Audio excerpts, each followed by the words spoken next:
et le couple a rappelé leur rencontre avec lui lors d'un voyage en Afrique du Sud avec Archie, alors bébé, en 2019, dans ce qui allait s'avérer l'un des derniers engagements publics de l'ecclésiastique de renommée mondiale. Dans leur déclaration, publiée dimanche, ils ont déclaré « On se souviendra de elle l'archevêque Tutu pour son optimisme, sa clarté morale et son esprit joyeux. Il était une icône de la justice raciale et aimé à travers le monde. » Se référant au surnom de Tutu, ils ont ajouté « Il y a seulement 2 ans qu'il tenait notre fils, Archie, alors que nous étions en Afrique du Sud, Arch and the Arch avait-il plaisanté, son rire contagieux résonnant dans la pièce, relaxant tout le monde. En sa présence.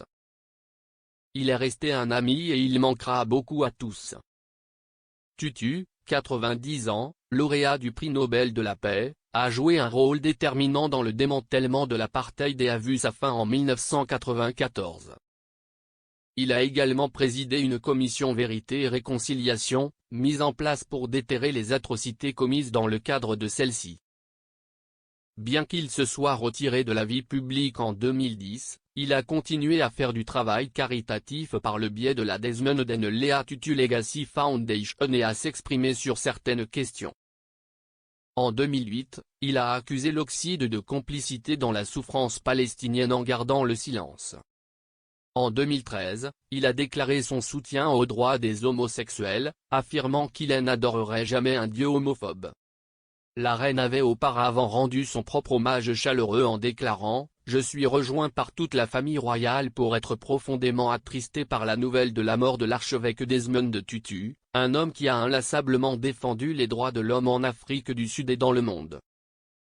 Je me souviens avec tendresse de mes rencontres avec lui et de sa grande chaleur et humour. » La perte de l'archevêque Tutu sera ressentie par le peuple d'Afrique du Sud, et par tant de personnes en Grande-Bretagne, en Irlande du Nord et à travers le Commonwealth, où il était tenu en si haute affection et estime.